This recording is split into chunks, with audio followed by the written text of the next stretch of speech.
Assalamualaikum and good morning, ladies and gentlemen. Welcome to day 3 of the Digital Disruptors Week at the Malaysia Tech Month 2021. We're coming to you live virtually with the theme Malaysia, the heart of digital ASEAN. My name is Hasro and I'll be your host for the day. It's my absolute pleasure to welcome you all here this fine Wednesday morning, 25th of August 2021. I'd like to thank all in attendance taking time off to join us today on this virtual platform, enabling us to connect even in these unpredictable times. So for those joining us this week, let me bring you up to speed what's been happening.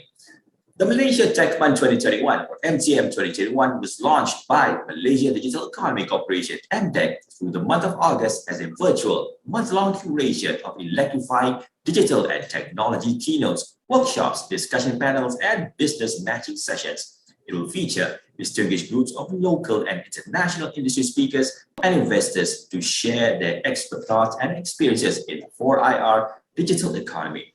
MTM 2021 will see exciting programs that will allow the spotlight to be shown upon digital ecosystem leaders and creators, leading-edge companies, as well as talents, enabling all stakeholders to discover new perspectives on domestic and global trends in artificial intelligence, drone tech, data analytics, fintech, Islamic fintech, e-commerce, ag tech, retail games and animation, and not forgetting the digital workforce. With this, before we move on, allow me to convey some housekeeping guidelines. Number 1, any questions for our speakers, you may submit them via the Q&A box below. Number 2, meeting and chat rooms for attendees are available for the networking and convenience. Number 3, please complete the survey for each of the sessions as we strive to continuously serve you better. And number 4, lastly, should you require technical assistance, please chat with the admin on the virtual platform. Thank you. Without further ado, join me in welcoming the first session of the day entitled Fireside Chat, the next disruption in hybrid working. Allow me to welcome Raymond Siva, Senior Vice President, Investment and Brand, Chief Marketing Officer, Malaysian Digital Economy Corporation, MDEC, to kickstart our morning in a fireside chat with the Global Deputy CIO of Zoom Video Communications, Gary Sorrentino. Over to you, gentlemen. Hasrul, good morning. Thank you again. Good to see you and welcome everybody to the third day of the final week in the Malaysia Tech Month 2021. Bit of context, I had the pleasure of having a chat with Harry Mosley, the global CIO for Zoom Communications last year. And it gives me even greater pleasure today to have with me this morning live from the United States, Gary Sorrentino, the Global Deputy Chief Information Officer from Zoom Video Communications from the US. Welcome, Gary. Good to have you. Thank you very much for having me. Good morning. You know, I'm not quite sure about this fireside chats. I prefer a coffee chat. It's a little too early in the morning here to have a fireside chat. But nevertheless, I'm hoping that you have your cup of coffee there, different time zones. But again, thank you for coming in. Listen, I'm going to dive straight into it, right? Sure. Your CV is mind-blowing, right? You were a former managing director of JP Morgan Asset and Wealth Management. You're the global head of client cyber awareness and education. For over 12 years, you were the CTO of JP Morgan's global technology infrastructure. You've been in banking for the longest time, investment banking and banking for the longest time. Very quickly, what attracted you to a startup? And I say startup, I think back then when you joined, they were just, getting up. What attracted you to Zoom Video Communications then? Well, it's funny. So I know you talked to Harry last year, and Harry and I have been partners, I should say, since the mid-90s. And I'm about 42 years by now in technology. About midway through my career, I was not doing Wall Street technology. And I met this very intense CIO working at UBS, and his name was Harry Mosley. And he convinced me to start a career on Wall Street in a city called New York. And I was from Jersey at the time. So for people who know the area, that's like going over the bridge. And so from there, we worked at UBS together. We went to Credit Suisse after that. And after that, I went to Citigroup. And then I finally ended up at JP Morgan. But now comes 40 years in technology.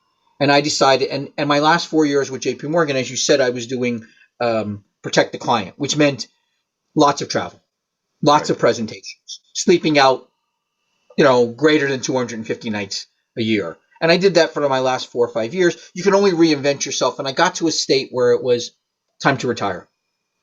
Well, I had called up my friend Harry and said, I'm retiring. He had done that several years prior. And he said, why don't you meet Eric Yuan? And so I met this gentleman called Eric Yuan, who runs Zoom, the CEO of Zoom. Now, I had met people all over. Jamie, we talked about Tony Blair, many, many billionaires and very wealthy people. And you get a feeling that when they're in the room. Well, as soon as I met Eric, I had that same feeling. There's a different energy source here. And he asked me to work for him. And I said to him, this is a startup sales company. I'm not, they're just over IPO by this time, right? They're starting to break in. And he said, I need people who about thought leadership. I need people who know what the other side of the table is. I need to change the model. I need people to understand what our clients are going through. You've been through it for some of the largest companies in the world, right? We've been through Sandy, 9/11, 2008, 2005. We went through all those ups and downs. He goes, you can help me be an advocate for my clients. Right. I said, yes. Simple sell. He sold it to you. And to tell you the truth, it's been almost 2 years. And I have to honestly say this, in my whole career, self-rewarding has been the last 2 years. To see Zoom help students, children, families, companies. It was all about keeping people connected. It was worried about contracts later, right? Harry, how big was Zoom when you first joined? Like, how many Oh, people? Matt, it must have been about 2,000 employees. I think today it's 7 in the last year. It was literally just coming out of its IPO. Right. And we were presenting. I remember the last time I presented from Zoom, I was saying that 3% of the world is working remotely. Yeah. And that in about 7 years, that would get to maybe 10%. I remember I saved the presentation, right? And then March 13th happened and we threw that presentation out. Yep. So that brings me to actually 2 questions. I'm going to ask you one first. So, you said when you met Eric, you had the sense of connection and so on, right? So in these times, especially over 18 months of, not really connecting with people, face to face in the house, in the office, how important is that in a work culture, in a work environment? How does Zoom handle that? Zoom is very much about culture.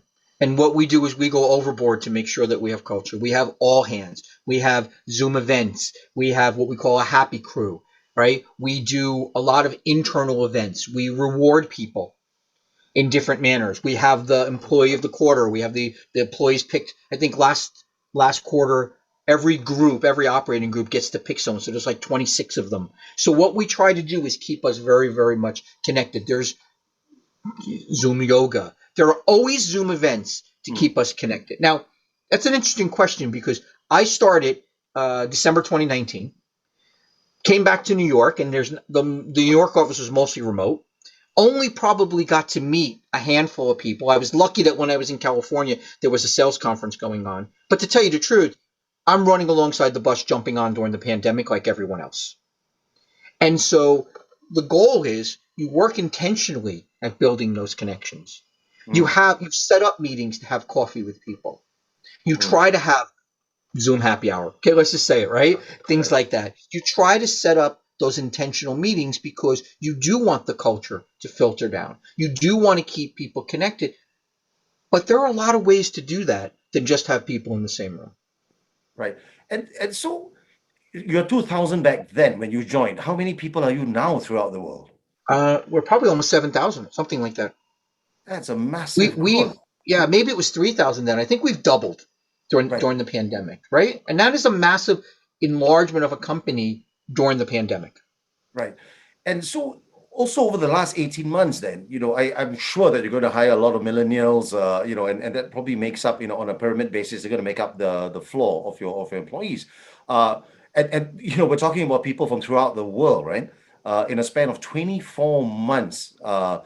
Talk to us a little about how the millennials are adopting to this culture. Like you rightly pointed out, they've not met their colleagues, and I come from a US multinational as well previously, and we love our once a year, let's meet together, let's talk, and it cascades down throughout the world. But we can't do that now, right? So what is that engagement tools? And you spoke about some of that, but if you talk about Zoom being used at other companies and other startups around the world, What do you see happening with the millennials, especially, from within Zoom? How do you keep them You know, engaged?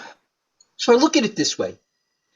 We have these generationals, boomers, millennials, Gen Zs, Gen Ys. I think I learned one thing over the last 18 months. Okay, I'm a boomer, right? Sorry, I'm a boomer, right? But I don't think like a boomer. Right. I think like a Gen Z now. Right. So the problem today is that you can't actually put people in those buckets based on those systems, because you would put me in traditional, want to go back to the office, sit there. Yeah. I don't want to do that. Absolutely. I don't want to do that. What I want to do is I want flexibility. I want work-life balance, right? I do notice that the millennials and the Gen Zs, they want to be in charge of their career. Yeah. They want flexibility. And so I think that with a pandemic, there are positive things in the pandemic where it's giving them flexibility. Here's the other thing it's giving them. They want access to senior people. And Yeah. I hate to use some of the words, but in a Zoom meeting, everyone's head's the same size. Yeah. Employees, junior employees, have never had more direct access to senior leaders than ever before. And so for the millennials, when I worked in industry, we used to have meetings for the analysts and the new employees to meet the senior leaders. Well, now senior leaders are on Zoom calls. And so what's happened is those connections are being built. They're getting that direct access without that bureaucratic middle layer sometime. And so I think it's working with them. I think we got to figure out the culture thing. You're right. Human beings like to see each other, and it's a little bit more intentional. And I think we're all going to be a little happier when we get a little bit different flexibility. But for now, I think that companies are keeping people, the right companies who are thinking about their employees are keeping people engaged. So this is interesting that, because, Google CEO, Sundar Pichai recently said that work is no longer just a place, right? And Howard Schultz says Starbucks is the third place, and he's had that for the longest time, right? So go ahead. But he's right. He's right. Work is no longer a place. Like drones, for many years, we all got up and we did the same thing. 97% of us. We went to that place and we performed a function. Absolutely correct. Yeah, but I think here's what happened. We did that because that's what the generation before us did and the generation before us. And we actually did a study on how the office came to place. And one of the real estate companies actually presented at an event I was moderating, and he said, the office was designed after the factory. The factory has factory workers, and they put them right next to each other, and they pass the work. Well, the office did the same thing, except they called them cubes. And instead of calling them a foreman, they called it a manager. We duplicated what was working, but I don't think we realized that knowledge workers don't work in the same manner. Yeah. Yet we moved to that model, right? And so I think now everyone has rethought their job. I've even rethought my job, how I do it, how I process what I do for a living. That place there, I'm still wondering how I'm going to use that place in the future. I have some ideas on how companies should do that. So that's interesting, right? Because, the likes of Facebook and Google have already said, we're not going back to the office, right? And they're really looking at, having clusters, even throughout the region where they put their people in, connect them with 5G connectivity or whatever, is necessary. So you can work off a beach if you want to in that particular, area, and service your clients, right? So they've already said they're not going to go back. But there's a lot of companies, and perhaps more so in the Asian region, where they say, when this pandemic is almost, or if you're double vaccinated, we want to go back to the office, right? We want to go back to where things were before I exert a little bit more control. So what is Zoom's view on this? Well, Zoom is looking at it this way.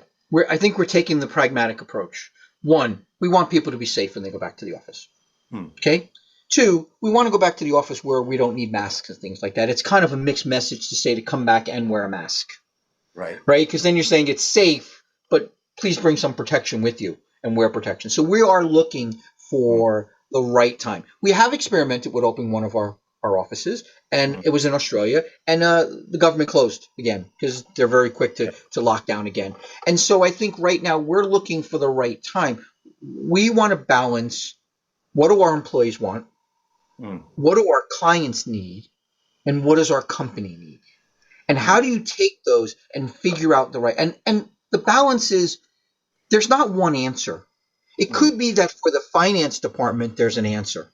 For the client servicing group, there's an answer. For the professional service group, well, they have to actually do work on site, so there's a different answer.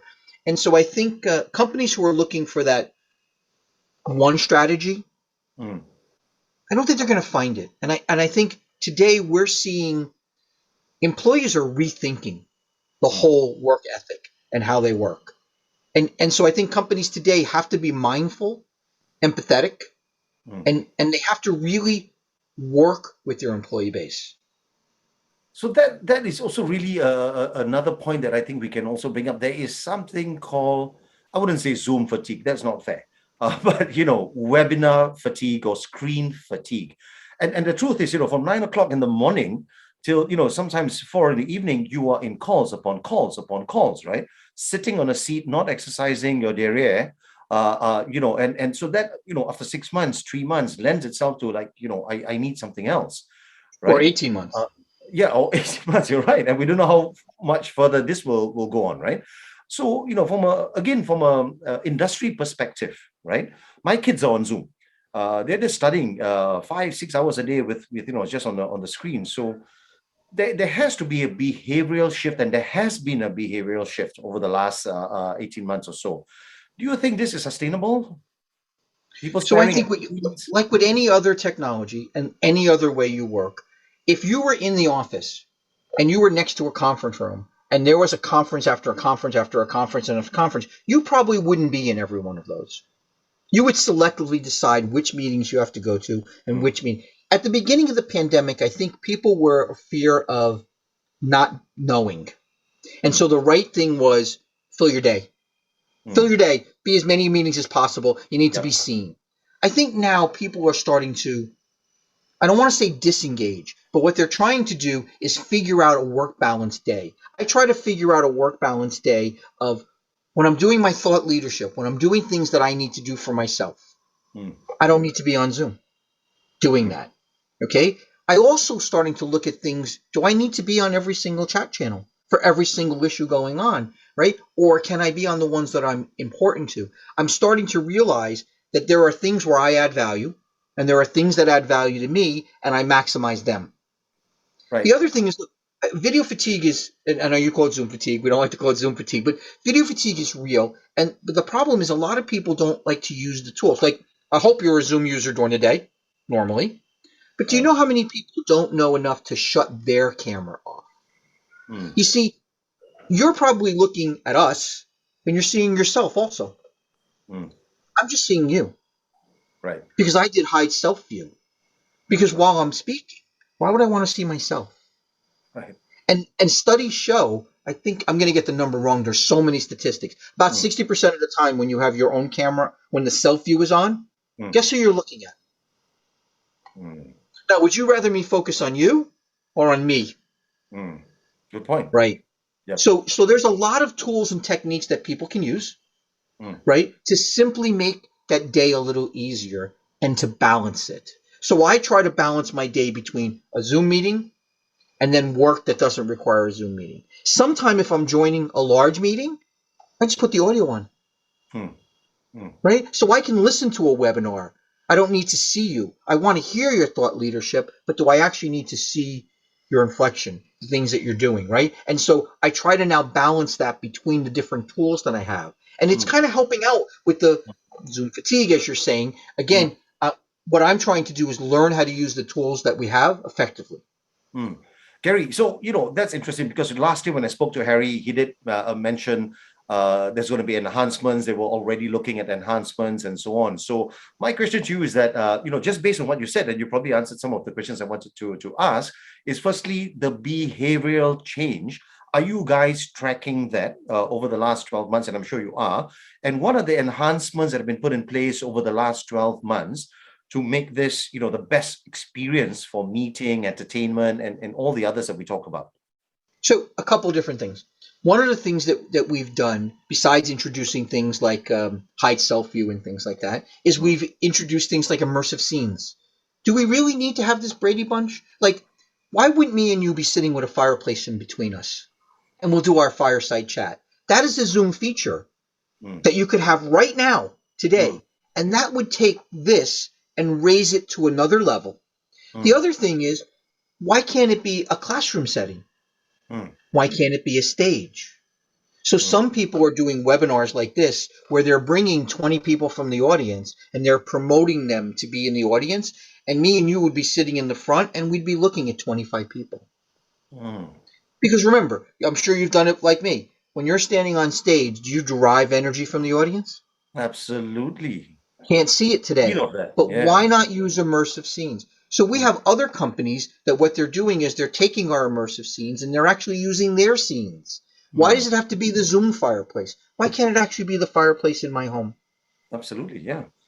So what we're doing is we are trying to incorporate in the other thing we're trying to do is this. Right now, most of us, I know exactly where you are. Home. Right? We're all going to take one box.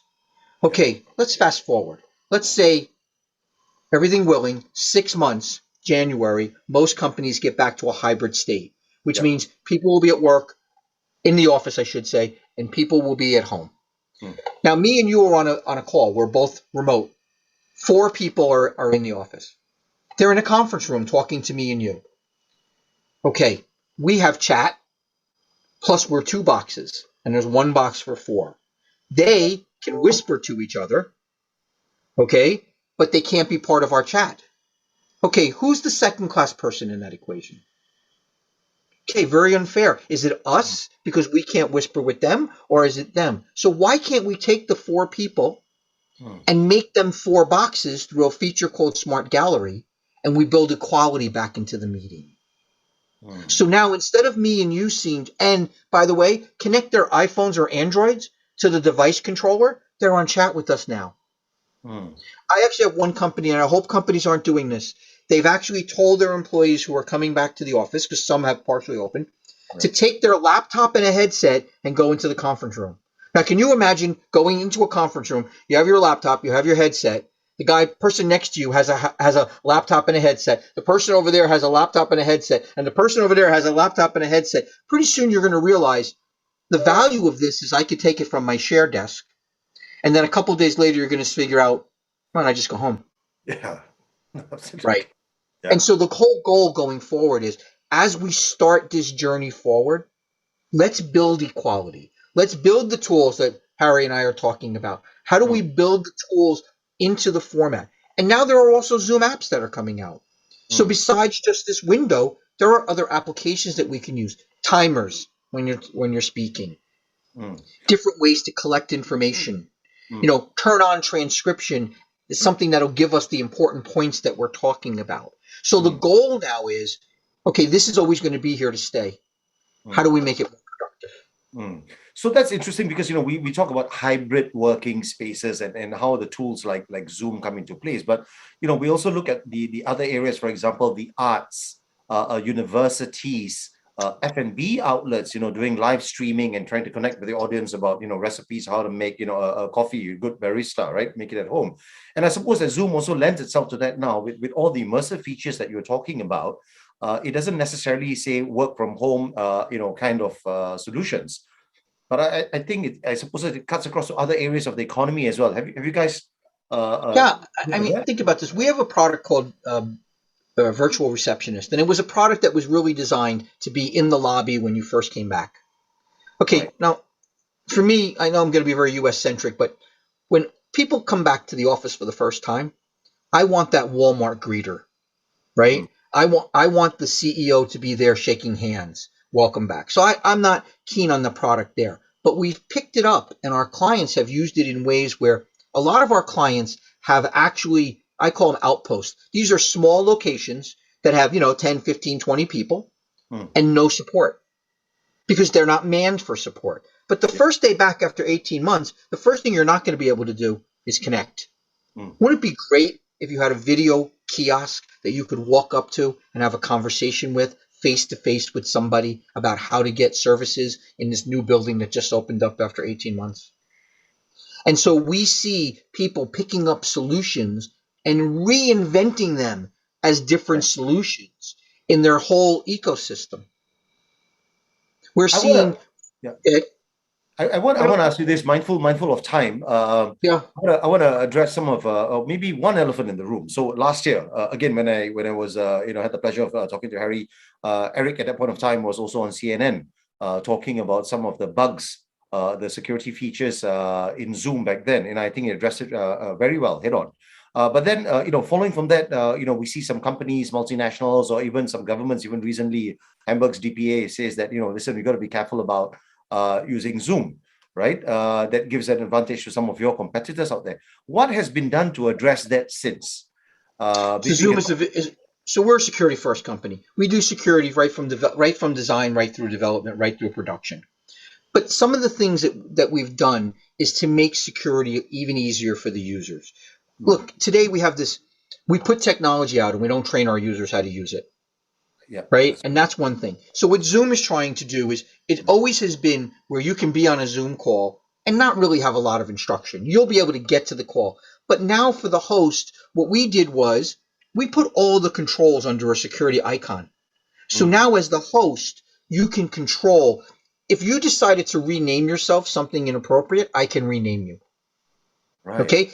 Why would I turn on sharing if I was a teacher, right? Why couldn't I lock the classroom before I start? Why couldn't I admit people in through the waiting room like we did today's call and things like that? And why wouldn't I put those controls in place and then teach people how to use it? I think that was a key feature. We also just came out with a feature where there's a problem with the call, don't know what to do, freeze the call.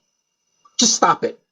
Right? Because I'm in a little bit of a panic mode. I don't know what to do. There are a lot of different tech words I don't understand. I am the host. Why don't I just stop the call, freeze the call? And it just freezes the call until you can figure out what to do. So we are constantly through an evolution of giving our users tools so that they have security at mind and from a development perspective. Looking into your sustainably produced crystal ball, where are we going to go next in the next 12 months, 24 months? What's going to happen to the workforce? So let's talk about workplace first. I think the workplace, leading companies are going to have to make that a special place. And it depends on what company. From people working remotely from home, they have a certain capability. We're going to have to make that workplace a superior or different capability so that if I'm working with clients one-on-one, I can do it from wherever I am, effectively using the same tools. If I'm trying to meet multiple clients, well, that client center, and I'm using a banking reference, but that client center is like a Disneyland of technology. I know I can be more effective going there. And I think that what companies need to do is they need to look at, going forward over the next 12 months, is how to leverage the best of both. Right? So it's not that this is better than this. This is one hammer. That's a different, and they have different purposes. And I know that it will be better for me to do this function there tomorrow, but I do know that for other tasks, I can do it here. And I think that those are the companies they have to look at. A lot of the companies, there was a statistic that came out the other week. I think over 90% of the conference rooms globally have no video. Now, can you imagine after 18 months going back to the office and you go into a conference room and there's no video? Yeah. What would you say? Yeah. Very interesting thought. So I think that companies really need to take a mindful focus on how are we going to make this place, our employees, because here's the thing. Once the employees do start to come back, and there'll be rules and controls, and I hope the companies do flexibility. But the best way to give flexibility is to make that a place you want to go for a certain purpose. Absolutely. So, as we head on to the final couple of minutes, I also want to ask you, what are your plans in Asia? Again, a year ago we heard that Malaysia may be a spot that Zoom would want to come in and expand. Is that still on the cards? What's happening? We just hired a senior sales manager in Singapore, I believe. And so at the end of the day, I speak in Asia, in Australia, in Japan all the time, in India all the time. And so, I think Asia is a place for us to be also. Just before I want to run, so, we talked about a lot of the technologies earlier on, and from your point of view, Gary, this comes naturally, right? a lot of the features that you spoke about, I suppose, will also lead to new skills being learned in the IT department or whatever inside there. Very quickly, maybe before we end, can you tell us what are some of the skill sets that people can pick up to use Zoom? Where can they go for some of these resources, to leverage fully, optimize the features? So the good part about Zoom is that if you go to the Zoom website, there's a training session on everything, right? It's very, very self-directed. There's a lot of different things online that you can learn. I think today, like anything else, this is where I think some of the other generations pick up. They spend the time to learn how to use the tools. And I think, companies today have to teach their employees not to only do their job, but how to use the tools to do their job. Absolutely correct. And I think that we don't do that in some cases. I think in some cases, we teach them how to do their job function, but we don't teach them how to use the tools to do their job function. And going forward, I think that that's a missing part of the training element. Right. And so, as we come to the final few minutes, what are your plans for your holidays? It's the summer season there. Holidays? I work for Zoom. There's no holidays. You put an immersive background on Sicily and immerse yourself at home. Yeah, I can't go there. I actually have been sheltering in my East Hampton home, so it hasn't been bad. But yeah, I do. I think a little further into the pandemic, I'd love to take a week off. Maybe actually make that Italy trip someday. Right. But going forward, look, it's we're going full strength. We're here to support our clients. This is evolving. September was an inflection point. A lot of people thought about going back in September. I think Delta taught us that's not going to happen. A lot of people are now resetting expectations for January. I hope that comes out. I think we do need to get back to it should never be one way. Yeah. It should never be all home. We need that flexibility. And my closing parts on this is think about your employees, have empathy for what they've been through, and be mindful of flexibility. I think that's a fantastic closing, and I'm with you on the flexibility. We don't know where and what is going to come up in front of us. All we know is that we have the tools in place and they've been enhanced. We've got other areas where we can manage our employees better. And I think what you said really makes a lot of sense. Give them a choice, empower them with the tools. And I think things will get a lot better. We are getting to this new norm, as they call it. And really with the tools that Zoom and many others have, I think this is going to really change the way the workplace is being looked at. And think about it. The employees have carried us for 18 months. Yes. Right? They've developed skills, new muscles, right? They've rethought their job. Now when we return to whatever normalcy is, we cannot not take that in consideration. Absolutely spot on. Brilliant ending. Gary, it's been such a pleasure, man. Such a pleasure. And I hope to see you face to face. I do too someday. Permits. Yeah, we look at that. Both you and Harry, please come over. It'll be great to together, never together, but we'll figure something out. Happy hours together. It's been a pleasure. Take care. Thank you very much again, ladies and gentlemen, for joining us this morning. I hope that has been a good start to your day while you're zooming in to this conversation. Stay with us throughout the day. Hasrul, back to you to continue the day. Thank you very much again. Thank you, gentlemen, for that great discussion on Zoom applications and engagement tools for the workforce to kickstart our morning, just like us this morning, the flexibility and working from Malaysia to the US via Zoom. We'll now be moving forward to our next session of the day. It will begin very shortly. Do click join session and complete the survey for each session for us to continuously serve you better. See you in a bit.